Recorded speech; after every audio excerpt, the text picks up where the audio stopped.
العالمين والصلاة والسلام على أشرف المرسلين وعلى آله وصحبه أجمعين. رب اشرح لي صدري ويسر لي أمري واحلل عقدة من لساني يفقهوا قولي. أعوذ بالله من الشيطان الرجيم. بسم الله الرحمن الرحيم. ظهر الفساد في البر والبحر بما كسبت أيدي الناس ليذيقهم بعض الذي عملوا لعلهم يرجعون. صدق الله العظيم. ബഹുമാന്യരായ സഹോദരന്മാരെ, സത്യവിശ്വാസികളെ,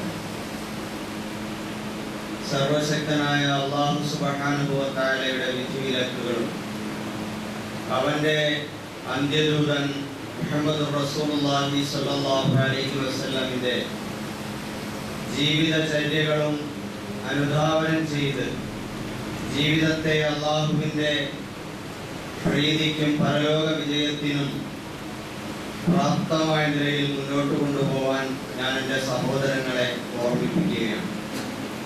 കാര്യങ്ങൾ ശ്രദ്ധയോടെ കേൾക്കുകയും നല്ലത് മാത്രം പിൻപറ്റുകയും ചെയ്യുന്ന ചിന്തിക്കുന്ന സന്മാർഗദർശികളായ സജ്ജനങ്ങളിൽ അല്ലാഹു നാം ഇവരെയും ഉൾപ്പെടുത്തി അനുഗ്രഹിക്കുമാറാണ്. സഹോദരന്മാരെ, അല്ലാഹു സുബ്ഹാനഹു വ തആല ഈ പ്രപഞ്ചത്തിൽ മനുഷ്യന് സുഖകരമായ നിലയിൽ, സന്തോഷകരമായ നിലയിൽ ജീവിതം മുന്നോട്ട് കൊണ്ടുപോകുന്നതിന് ആവശ്യമായ സൗകര്യങ്ങളും സജ്ജീകരണങ്ങളും അവൻ ഏർപ്പെടുത്തിയിട്ടുണ്ട്. അതെല്ലാം അല്ലാഹു സുബ്ഹാനഹു വ തആലയുടെ മഹത്തായ അനുഗ്രഹങ്ങളാണ്, ഔദാര്യങ്ങളാണ്. അതിനോട് സർവാത്മന നന്ദിയുള്ളവരാവുക എന്നതാണ് നമ്മുടെ ബാധ്യത. വിശുദ്ധ ഖുർആൻ സൂറത്തുൻ നബയിൽ അല്ലാഹു അനുഗ്രഹങ്ങളെ എടുത്തോതിക്കൊണ്ട് ചോദിക്കുന്നുണ്ട്, അലം നജഅലിൽ അർള മിഹാദ, ഭൂമിയെ നിങ്ങൾക്ക് വാസയോഗ്യമാക്കി തന്നില്ലയോ? മിഹാദ്, മഹദ് എന്ന് പറഞ്ഞാൽ മറ്റൊരർത്ഥം തൊട്ടിലെന്ന്. ഒരു മാതാവിന്റെ മടിത്തട്ടിൽ അല്ലെങ്കിൽ തൊട്ടിയിൽ ഒരു കുഞ്ഞ് എത്രമാത്രം സുരക്ഷിതമാണോ അതേപോലെ ഈ ഭൂമിയിൽ അല്ലാഹു സുബ്ഹാനഹു വ തആല മനുഷ്യർക്ക് വാസയോഗ്യമരുളിയിരിക്കുകയാണ്. വൽ ജിബാല ഔതാദ, ഭൂമിയിൽ അല്ലാഹു തആല പർവ്വതങ്ങളെ, മലകളെ സൃഷ്ടിച്ചിരിക്കുന്നത് ആണികളായി ഈ ഭൂമിയുടെ ബാലൻസ് നിലനിർത്തുന്നതിന് വേണ്ടി. വഖലഖനാകും അസ്വാജ, നിങ്ങളെ നാം ഇണകളായി സൃഷ്ടിച്ചിരിക്കുന്നു. ഇണകളാക്കുന്നത് അല്ലാഹു തആല ഈ ഭൂമിയിൽ വംശോൽപാദനം, വംശവർദ്ധനവിന് വേണ്ടിയും ഈ ഭൂമിയിലെ നിലനിൽപ്പിന് വേണ്ടിയുമാണ്. വജഅൽനാ നൗമകും സുബാത്ത, നിങ്ങൾക്ക് അല്ലാഹു തആല നിങ്ങളുടെ ഉറക്കത്തെ ശാന്തിക്ക്, സമാധാനത്തിന് നിദാനമാക്കി തന്നില്ലയോ? വജഅൽനാ ലൈല ലിബാസ, രാത്രിയെ നിങ്ങൾക്ക് മൂടുപടമാക്കി, നിങ്ങൾക്ക് വിശ്രമവേളയാക്കി തന്നില്ലയോ? വജഅൽനാ നഹാറ മആശ, പകലിനെ നിങ്ങൾക്ക് അവൻ ജീവസന്ധാരണത്തിനുള്ള, ഉപജീവനത്തിനുള്ള അവസരമാക്കി, സന്ദർഭമാക്കി നൽകിയില്ലയോ? വബനൈനാ ഫൗഖകും സബ്അൻ ശിദാദ, മേൽക്ക് മേലായി മനോഹരമായ, വളരെ ശക്തമായ, ഭദ്രമായ ആകാശങ്ങളെ വിധാനിച്ചു നൽകിയില്ലയോ? വജഅൽനാ സിറാജം വഹാജ, കത്തിജ്വലിക്കുന്ന വിളക്കിനെ, സൂര്യവിളക്കിനെ നാം നിങ്ങൾക്ക് നിശ്ചയിച്ചു നൽകിയില്ലയോ? വഅൻസൽനാ മിനൽ മുഅ്സിറാത്തി മാഅൻ ഫജ്ജാജ, മേഘപാളികളിൽ നിന്ന് കുത്തിച്ചെരിയുന്ന മഴ നിങ്ങൾക്ക് ഇടതൂർന്ന നിലയിൽ വർഷിപ്പിച്ചു തന്നിട്ടില്ലയോ?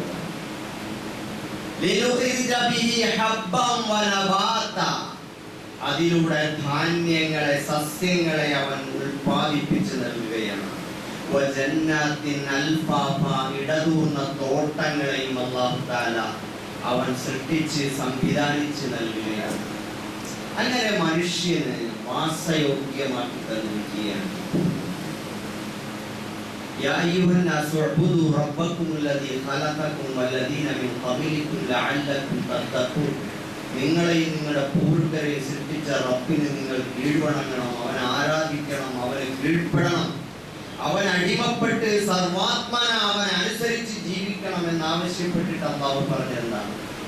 അല്ലദീ ജഅല ലക്കുമുൽ അർള ഫിറാശൻ വസ്സമാഅ ബിനാഅ. സൂറത്തുൽ ബഖറയിൽ അല്ലാഹു പറയുന്നു, അവിടെയും ഭൂമിയെ വിരിപ്പാക്കി തന്നു, ആകാശത്തെ മേലാപ്പാക്കി തന്നു, അന്തരീക്ഷ മേഘപാളികളിൽ നിന്ന് മഴ വർഷിപ്പിച്ച് നിങ്ങൾക്ക് ഇഷ്ടം പോലെ വിഭവങ്ങൾ നൽകിയിരിക്കുന്നു, സസ്യലതാദികളിൽ നിന്ന് പഴങ്ങൾ ഫലങ്ങൾ ഉൽപ്പാദിപ്പിച്ചു നൽകുന്നു എന്നെല്ലാം.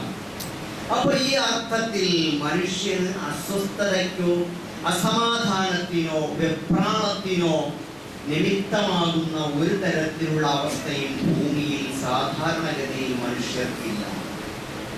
എന്നാൽ ഇന്ന് നമ്മൾ ജീവിക്കുന്ന ഈ സാഹചര്യത്തിൽ കാലാവസ്ഥാ വ്യതിയാനത്തിന്റെ പേരിൽ നമ്മൾ ഒരുപാട് പ്രതിസന്ധികളിലൂടെ, അസ്വസ്ഥതകളിലൂടെ കടന്നുപോയിക്കൊണ്ടിരിക്കുകയാണ്. ഇന്ന് രാവിലെ നേരം വെളുത്താൻ തുടങ്ങും ചൂട്, രാത്രിയിൽ കിടന്നുറങ്ങാൻ നിവൃത്തിയില്ല, വിയർത്ത് കുളിക്കുകയാണ്. AC ഇല്ലാത്ത വീടുകളിൽ എങ്ങനെയെങ്കിലും AC വാങ്ങി വെക്കാനുള്ള തത്രപ്പാടിലാണ് എല്ലാവരും.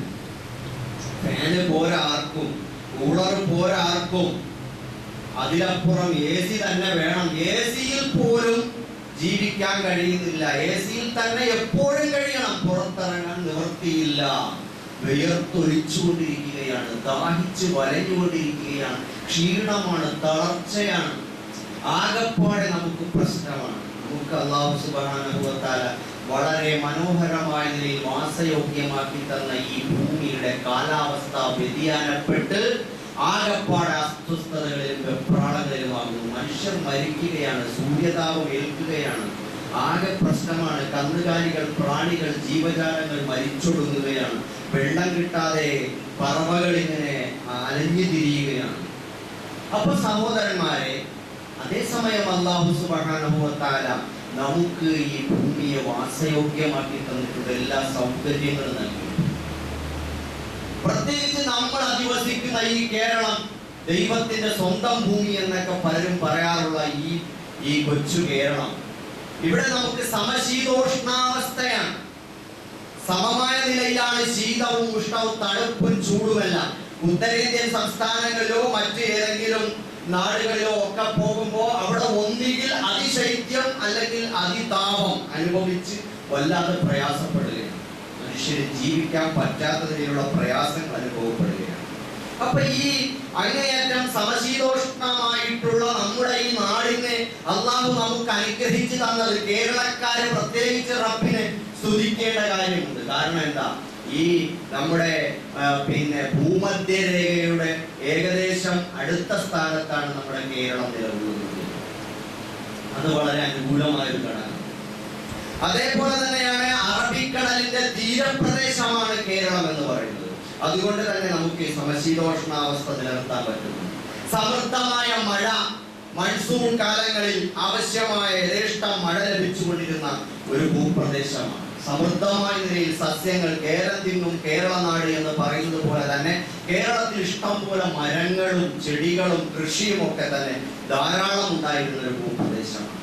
അതേപോലെ അല്ലാഹു കനിഞ്ഞരുളിയതാണ് ഗുജറാത്ത് മുതൽ കേരളം വരെ 1600 കിലോമീറ്ററോളം ദൈർഘ്യമുള്ള നിലയിൽ മലനിരകളും വനപ്രദേശങ്ങളും നൽകിയിട്ട് ഈ ഭൂമിയിലെ പച്ചപ്പ് നിലനിർത്തിയിരിക്കുന്നു, സമൃദ്ധമാക്കി ഈ കൊച്ചു കേരളത്തെ ആ മതിൽക്കെട്ട് കൊണ്ട് അല്ലാഹു തആല അവിടെ നിന്നുള്ള ചൂടുകാറ്റിനെ ഇങ്ങോട്ട് പ്രതിരോധിച്ചുകൊണ്ട് അല്ലാഹു സുബ്ഹാനഹു വ തആല ഇവിടെ നല്ല പച്ചപ്പും അതേപോലെ തന്നെ നല്ല നനവും തണുപ്പും അല്ലാഹു നിലനിർത്തിയിരിക്കുകയാണ്. ഇതുകൊണ്ടൊക്കെ തന്നെ നമ്മൾ അധിവസിക്കുന്ന ഈ കേരളത്തിൽ നല്ലൊരു കാലാവസ്ഥ ഉണ്ടായിരുന്നു, അതുപോലും ഇപ്പോൾ നഷ്ടപ്പെട്ടിരിക്കുകയാണ്. അതിന്റെ പ്രധാനപ്പെട്ട കാരണം കേരളത്തിൽ എന്നല്ല, ആഗോളാടിസ്ഥാനത്തിൽ തന്നെ നമ്മൾ നോക്കുമ്പോൾ ഗ്ലോബൽ വാർമിംഗ് ആണ്. അതായത് അന്തരീക്ഷ താപനം, ആഗോള താപനം അത് വളരെ വർദ്ധിച്ചുകൊണ്ടിരിക്കുന്ന ഒരു കാലമാണ്.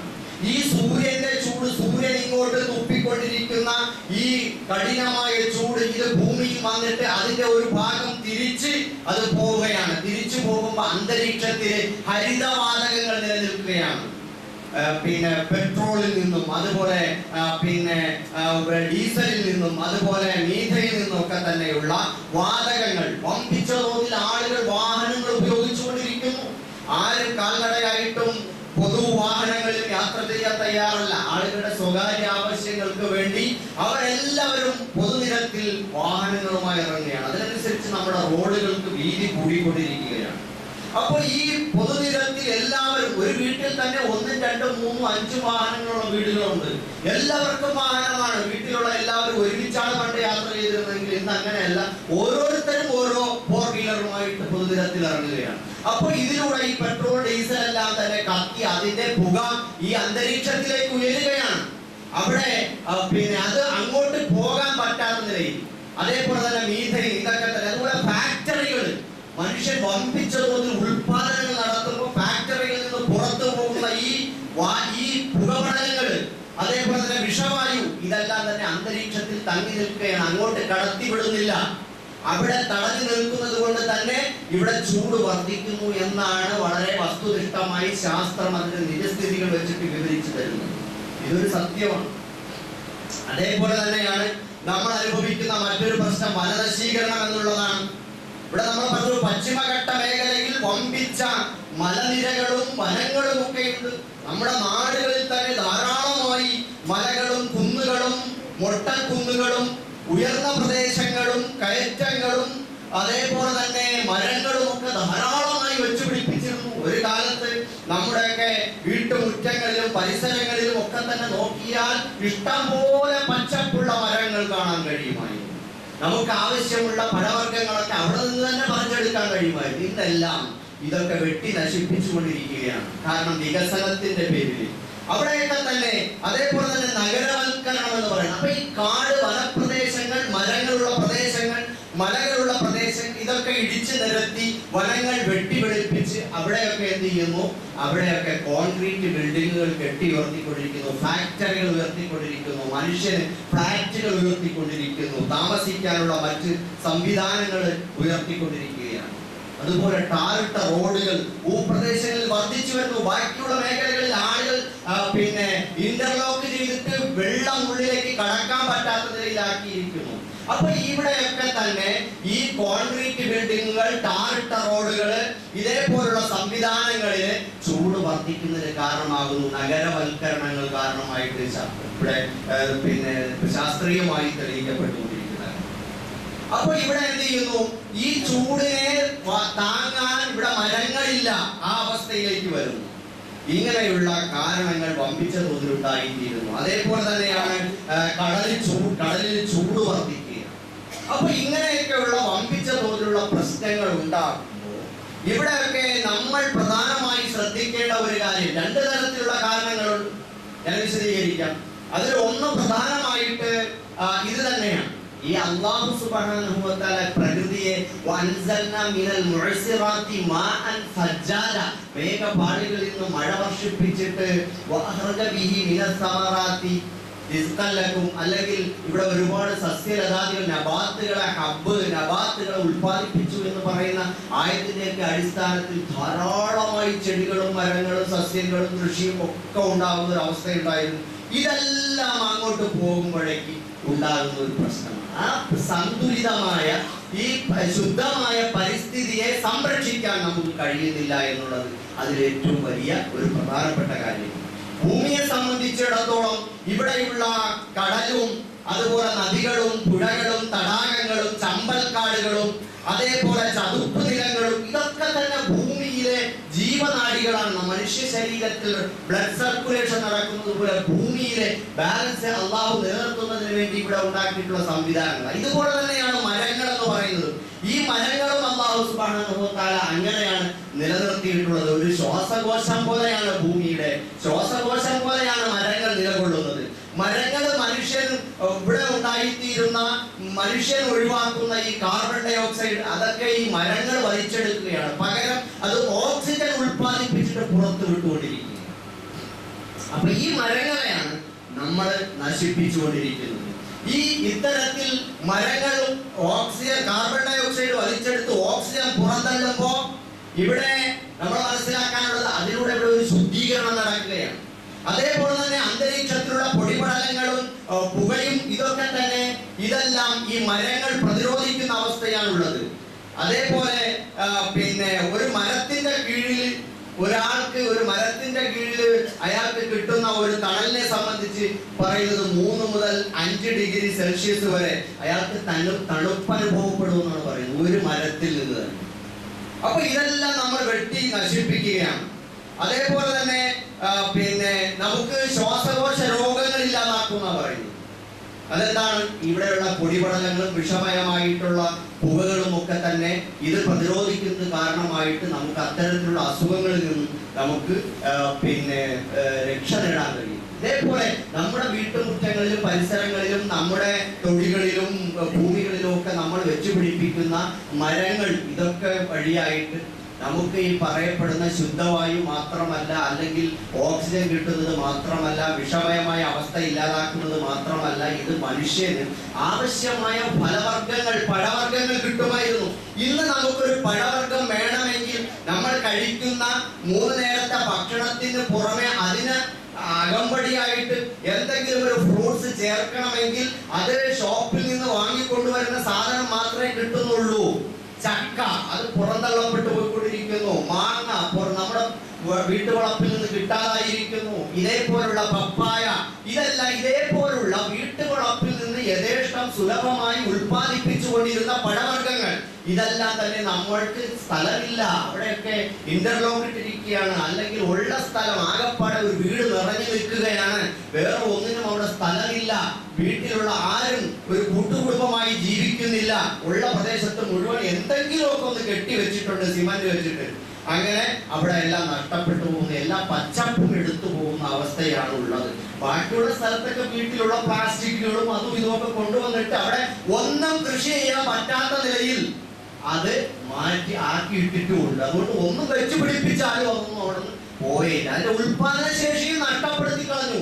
ഉള്ളത് തന്നെ എന്തെങ്കിലും നട്ടാൽ തന്നെ കൊണ്ടുപോയി രാസവളങ്ങളും മാരകമായ കീടനാശിനികളും പ്രയോഗിച്ചിട്ട് ആ മണ്ണിലേക്ക് പിന്നെ ഒന്നും കയറാത്ത അവസ്ഥയിലായി മാറിയിരിക്കുന്നു. ചുരുക്കി പറഞ്ഞാൽ നമ്മൾ തന്നെയാണ് എല്ലാത്തിന്റെയും കാരണക്കാരൻ. അല്ലാഹു സുബ്ഹാനഹു വ തആല പറയുന്നു നമുക്ക് വരുന്ന രോഗങ്ങൾ, നമുക്ക് വരുന്ന മാരകമായ രോഗങ്ങൾ, അതേപോലെ തന്നെ ക്യാൻസറുകൾ, ഇതൊക്കെ നമ്മൾ വരുത്തി വെക്കുന്നതാണ്.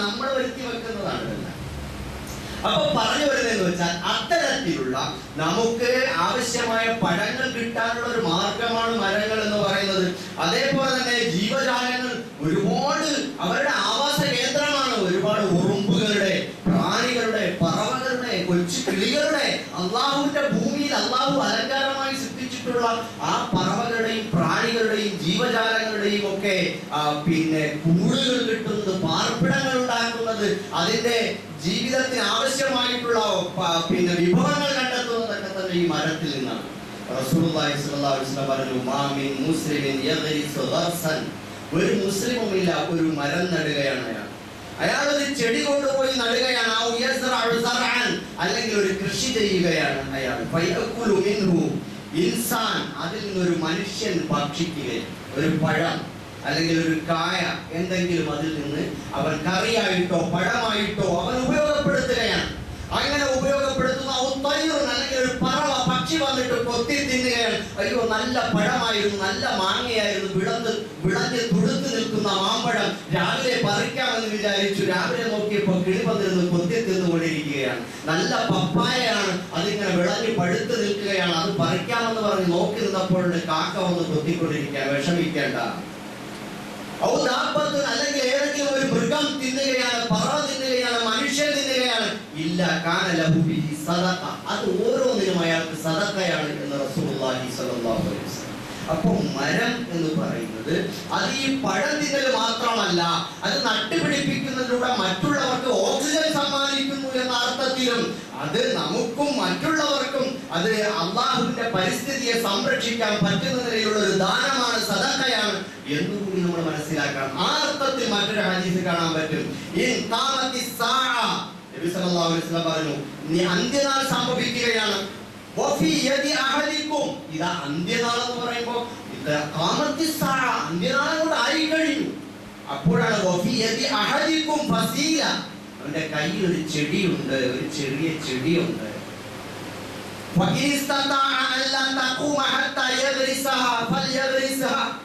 ഏതെങ്കിലും തരത്തിൽ അതിനെ നട്ടുപിടിപ്പിക്കാൻ അവന് കഴിയുന്നുണ്ടെങ്കിൽ അവൻ നട്ടോളട്ടെ. നാളെ ഖിയാമത്താണെങ്കിൽ ഇന്നൊരു ചെടിയുണ്ട്, കൊണ്ടുപോയി നടാൻ റസൂലുള്ളാഹി സ്വല്ലല്ലാഹു അലൈഹി വസല്ലം. എന്താണ് ഈ പറയുന്നത്? എന്ത് അബദ്ധമാണ് എന്നാണോ നമ്മൾ വിചാരിക്കുന്നത്? നമ്മൾ ചെയ്യേണ്ട ഡ്യൂട്ടി നമ്മൾ ചെയ്യും. ഇതിലൊരുപാട് ആശയങ്ങൾ അന്തർഭവിച്ചിട്ടുണ്ട്. അതിൽ ഒന്നാമത്തെ കാര്യം, ഈ പ്രകൃതിയുടെ ബാലൻസ് അല്ലാഹു വെച്ചിരിക്കുന്നത് ഇതുപോലെയുള്ള കാര്യങ്ങളിലൂടെയാണ്. മറ്റൊന്ന്, നമ്മൾ ചെയ്യേണ്ട ഡ്യൂട്ടി നമ്മൾ നോക്കണം. ഖിയാമത്ത് ആളുമ്പ് തിരക്കിയിരുന്നിട്ട് നിഷ്ക്രിയനായിരിക്കാനല്ല. ഇനിയിപ്പോ നമ്മളൊന്ന് നോക്കിയിട്ടത് ഇതൊക്കെ ഖിയാമത്തിന്റെ അടയാളമല്ലേ, അതൊക്കെ സംഭവിച്ചല്ലേ പറ്റുള്ളൂ. അല്ലാഹ് പറഞ്ഞത് റസൂൽ പറഞ്ഞത് നോക്കിയല്ലേ, അതൊക്കെ സംഭവിച്ചല്ലേ പറ്റുള്ളൂ. നമ്മളെന്തിനാ ഇനിയിപ്പോ അതിനുവേണ്ടി വ്യാകുലപ്പെടുന്നത്? നമ്മളെന്തിനാ ഈ തിന്മയെ ഇല്ലാതാക്കാൻ ശ്രമിക്കുന്നത്, അല്ലെങ്കിൽ ഒരു നന്മ ഉണ്ടാക്കാൻ ശ്രമിക്കുന്നത്? ഇതൊക്കെ സംഭവിച്ചേ പറ്റുള്ളൂ എന്ന് വിചാരിച്ചിട്ടിരിക്കുകയല്ല. നിന്റെ കയ്യിൽ ഒരു ചെടിയാണുള്ളതെങ്കിൽ അത് കൊണ്ടുപോയി നട്ടിട്ട് അല്ലാഹുവിൽ തവക്കുലാക്കണം. അതാണ് നമ്മുടെ ഉത്തരവാദിത്തം എന്നതാണ്. അപ്പൊ ചെടി നടുന്നതിലും അതുപോലെ ഭാവിയെ പറ്റിയുള്ള പ്രതീക്ഷയിലും കരുതലിലുമെല്ലാം തന്നെ നമ്മൾ മുമ്പിൽ നിൽക്കണം എന്നാണ് ഈ പറയുന്നതിന്റെ താല്പര്യം. അപ്പൊ ഞാൻ പറഞ്ഞു വന്നത്, നമ്മൾ എന്ത് വേണം? മരങ്ങൾ നട്ടുപിടിപ്പിക്കാൻ തയ്യാറാകണം. മരങ്ങൾ നട്ടുപിടിപ്പിക്കുക എന്നുള്ളത് പരിസ്ഥിതി ദിനത്തിൽ ഒരു ഭംഗിവാക്കായിട്ട് പറഞ്ഞ് അതൊക്കെ ഇങ്ങനെ പിന്നെ എന്താണ് മടുപ്പ് വന്നു പോയൊരു പ്രയോഗമായി മാറി. നമ്മൾ സീരിയസ് ആയി നമ്മുടെ വീട്ടുമുറ്റങ്ങളിൽ, നമ്മുടെ വീട്ടുവളപ്പുകളിൽ, നമുക്കുള്ള തുണ്ടുഭൂമികളിൽ നല്ല നല്ല മരങ്ങൾ, നല്ല കായഫലങ്ങൾ നൽകുന്ന മരങ്ങൾ വെച്ചുപിടിപ്പിക്കാൻ, അതിനെ വളർത്തി വലുതാക്കാൻ നമ്മൾ ശ്രമിക്കണം. ഈ ഭൂമിയെ നിലനിർത്താൻ, മറ്റുള്ളവർക്ക് സന്തോഷമുണ്ടാകാൻ, അള്ളാഹുവിന്റെ പ്രകൃതി സന്തുലിതമായി തീരാൻ, അതിന്റെ വ്യവസ്ഥകൾ അള്ളാഹു എങ്ങനെയാണോ ഈ പ്രപഞ്ചത്തെ സൃഷ്ടിച്ചിട്ടുള്ളത് അതിന്റെ തനിമയെ, വിശുദ്ധിയെ, പ്രകൃതിയെ നിലനിർത്താൻ വേണ്ടി നമ്മൾ ശ്രമിക്കണം എന്നാണ് എനിക്ക് സൂചിപ്പിക്കാനുള്ളത്. അതുകൊണ്ട് മരം നടലിനും അതിനെ വളർത്തി വലുതാക്കുന്നതിനും സംരക്ഷണത്തിനും വളരെ പ്രാധാന്യമുണ്ട്. അതിന് നമ്മൾ ഓരോരുത്തരും ശ്രദ്ധിക്കണമെന്ന് ഓർമ്മിപ്പിക്കുകയാണ്. മറ്റൊന്ന്, കുടിവെള്ളം എന്നുള്ളതാണ്. നമ്മൾ ഈ സമയത്ത് വെള്ളം, അത് നമ്മുടെ വീട്ടിലെ കിണറുകളിലൊക്കെ വെള്ളം നഷ്ടപ്പെട്ടുകൊണ്ടിരിക്കുകയാണ്. പലപ്പോഴും മലിനജലമാണ് നമ്മൾ കുടിക്കുന്നത്. കാരണം എന്താണ്? മനുഷ്യന് ഓരോരുത്തർക്കും അവനവന്റെ കൊച്ചു തുണ്ടു ഭൂമിയിൽ കിണറുകൾ വേണം, കുഴൽ കിണറുകൾ വേണം. അവനെ ഇതെല്ലാം കൂടി ആവാഹിച്ച് ആർത്തി പൂണ്ട് എല്ലാം കൂടെ സ്വന്തമാക്കണം. മറ്റുള്ളവന് കിട്ടിയാലും ഇല്ലെങ്കിൽ വേണ്ടൂല എന്നുള്ളതാണ്. ഞാനൊക്കെ പ്രവർത്തിക്കുന്ന, വർക്ക് ചെയ്യുന്ന സ്ഥാപനത്തില്, ഇസ്ലാമിക കലാലയത്തിൽ, അവിടെ ഞങ്ങൾക്കൊരു കിണർ വേണം. അത് വെട്ടാൻ വേറൊരു സ്ഥലവും ഇല്ല, കുറെ കുട്ടികളുണ്ട്. അപ്പോ അവിടെ കിണറ് വെട്ടാൻ പറ്റിയ ഒരു സ്ഥലം കണ്ടെത്തി കുഴിച്ചുകൊണ്ടിരിക്കുമ്പോൾ ഞങ്ങൾക്കൊരു ആശങ്ക. പിന്നീടാണ് അറിയുന്നത് തൊട്ടപ്പുറത്തെ അവിടുത്തെ ക്രൈസ്തവ സഹോദരനായ കുടുംബക്കാരന്റെ കിണറാണ് അതിന്റെ തൊട്ടപ്പുറത്താണുള്ളത് എന്ന്. പിന്നീടാണ് ഞങ്ങൾ അറിയുന്നത്. ഉടനെ തന്നെ ഞാൻ പോയി അയാളോട് പറഞ്ഞു, ഈ കിണറിൽ, നിങ്ങളുടെ കിണറിൽ അല്പമെങ്കിലും വെള്ളം നഷ്ടപ്പെട്ടാൽ ഈ കിണർ നിങ്ങൾക്ക് കൂടിയുള്ളതാണ്. ഞങ്ങൾക്ക് ഇവിടെ വെള്ളം കിട്ടുമെങ്കിൽ അത് നിങ്ങൾക്കും കൂടിയുള്ളതാണ്. സഹോദരന്മാരെ, നമ്മൾക്ക് പലപ്പോഴും നമ്മുടെയൊക്കെ അയൽപക്കത്തുള്ള വെള്ളം അതിങ്ങോട്ട് വലിച്ചെടുക്കുന്ന, ഊറ്റിയെടുക്കുന്ന പിന്നെ കൃത്രിമത്വങ്ങൾ അല്ലെങ്കിൽ കൈക്രിയകളൊക്കെ ചെയ്യുന്ന ഒരു രീതിയാണ്. അതുപോലെ തന്നെ നമ്മൾ വേറെ ആർക്കും വെള്ളം കൊടുക്കേയില്ല. നമുക്കല്ലാഹു സൗജന്യമായി തന്ന കാര്യങ്ങളാണ്. അപ്പൊ ഇങ്ങനെയൊക്കെയുള്ള വെള്ളം, നമ്മൾ എല്ലാവർക്കും വെള്ളം എത്തിക്കണം, വെള്ളം കൊടുക്കണം. അല്ലാഹു തന്നതാണ്, സൗജന്യമായിട്ട് തന്നതാണ്. അതെല്ലാവർക്കും വെള്ളം എത്തിക്കണം. ഈ ഭൂമിയുടെ അടിത്തട്ടിൽ അല്ലാഹു വെള്ളം വെച്ചിട്ടുണ്ടെങ്കിൽ അത് എല്ലാവർക്കും വേണ്ടിയുള്ളതാണ്, നമുക്ക് വേണ്ടി മാത്രമുള്ളതല്ല. ഞാൻ പറഞ്ഞല്ലോ, ഒരു പ്ലാവിൽ എത്ര ചക്ക വേണം, എത്ര ചക്കയാണ് അതിൽ കായ്ക്കുന്നത്, എല്ലാം ആ വീട്ടിലുള്ളവർക്ക് വേണ്ടിയുള്ളതാണോ? പടച്ചോന്റെ ലക്ഷ്യം തന്നെ എന്താ? വാക്യമാകുമ്പോ ഇയാക്കാൻ ആഴ്വതും, ഞങ്ങൾ നിന്നെ ആരാധിക്കുന്നു, ഞങ്ങൾ നിന്നോട് സഹായം ചോദിക്കുന്നു എന്ന് പറയും പോലെ ഒരു സാമൂഹികത അതിനകത്തുണ്ട്.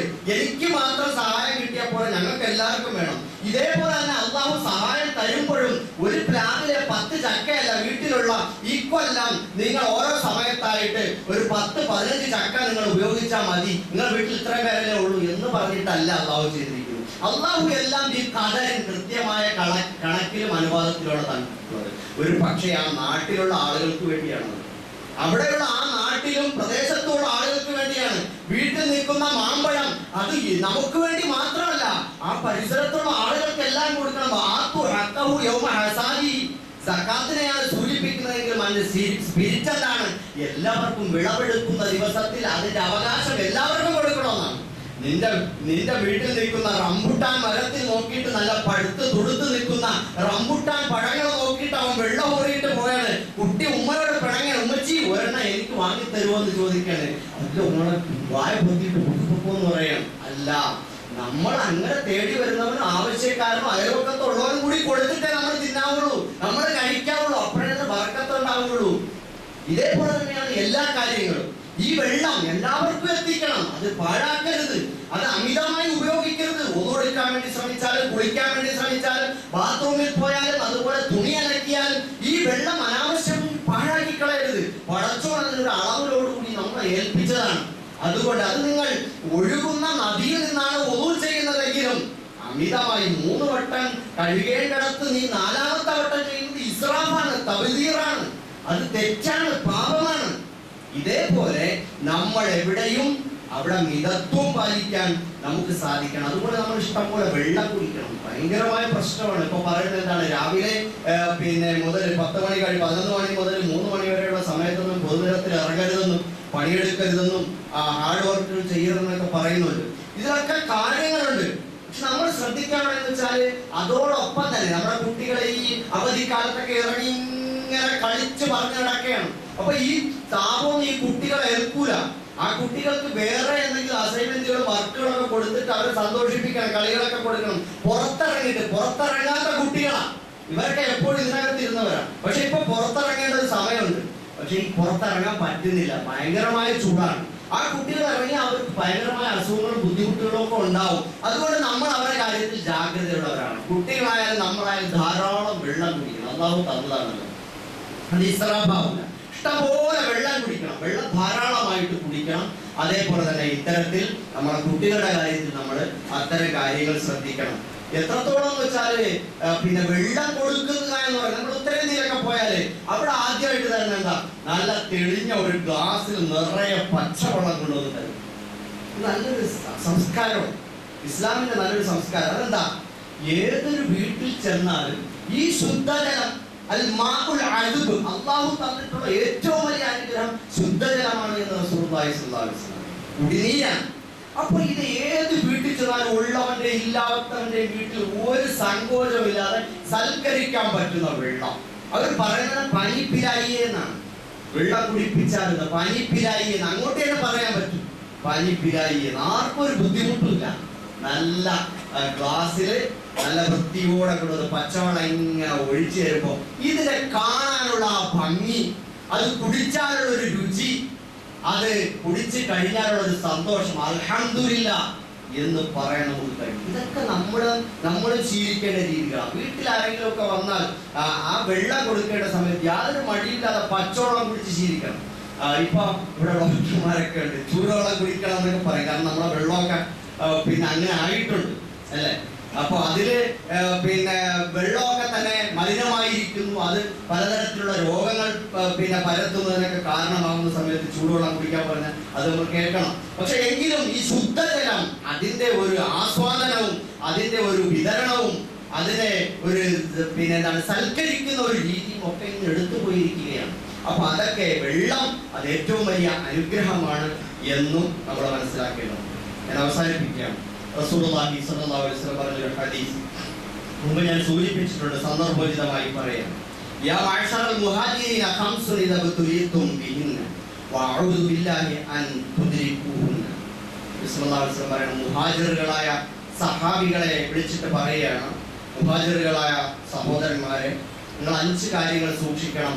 അത് സംഭവിക്കാതിരിക്കാൻ അല്ലാഹുവോട് പ്രാർത്ഥിക്കുകയാണ്. ലം തദ്ഹറിൽ ഫാഹിഷത്തു ഫീ ഖൗമിൻ ഖത്തു ഹത്താ യുഇന്നു ബിഹാ ഇല്ലാ ഫശാ ഫീഹിം അത്വാഉ വൽ ഔജാ അല്ലതി ലം തകുൻ മദത് ഫീ അസ്ലാബിഹിം. അപ്പൊ ഞാൻ പറഞ്ഞു വരുന്നത്, അള്ളാഹുവിന്റെ പ്രകൃതിയെ പടച്ചവൻ എങ്ങനെയാണോ സംവിധാനിച്ചിട്ടുള്ളത് അതിനെ മനുഷ്യൻ മാറ്റിമറിക്കാൻ മരങ്ങൾ വെട്ടിവെളിപ്പിച്ചും മലകൾ ഇടിച്ചു നിരത്തിയും അവന്റെ പ്രകൃതിയിൽ കയ്യേറ്റം നടത്തിയപ്പോൾ